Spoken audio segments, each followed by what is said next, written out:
So you do vampire facelifts, and you trained under the inventor of this. I did. So what is it? So I trained under Dr. Charles Runtles, who actually invented the vampire facelift. And what on earth is a vampire facelift? And it's interesting, some of the patients are actually finding me requesting this. Vampire facelift is a way to look years younger without any kind of surgery.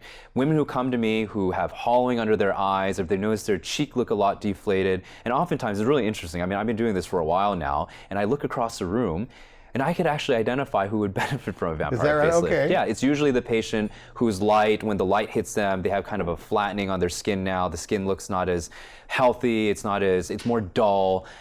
They've lost volume in their face. They look sad. They look tired. They look fatigued. And oftentimes the patient will tell me, I actually don't feel this way. I'm a very positive person. But with time, we can't turn off time, we can't turn off gravity. And so the vampire facelift is a procedure that actually enables the patients to look younger without surgery. So you're injecting what? Platelet-rich plasma. Right, exactly. And combining it with what? And we're combining with a hyaluronic acid filler. Okay. And what comes to mind is a Juvederm or Restylane, and what we really do is we inject it to revolumize the face, and then in key injections, I actually trained under the inventor of the procedure, Dr. Charles Runtles, we inject platelet-rich plasma over it. So what ends up happening, it's like building a house. We first lay the foundation down, which is the filler, and then we build the house over it using platelet-rich plasma.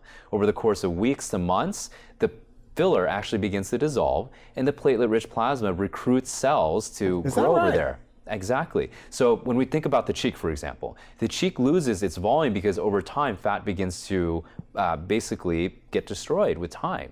And so what ends up happening is you lose volume and the cheeks actually look more deflated. So what platelet-rich plasma does, it actually helps more fat cells recruit and grow in that area. So you get that kind of youthful, rested appearance again. So you go from tired, looking exhausted, to looking younger, youthful, and much more refreshed. So this is one of your most popular procedures? This is one of my most popular procedures. Are they calling it by name now because of Google? They are, and it's everywhere. We've had celebrities actually endorse it. If you look, there's a picture of Kim Kardashian with blood all over her face. She's not your patient. She's not my patient. But yes. Yeah, but that being said, this is something that celebrities are doing. Hollywood has access to it now, and people really know about it by name.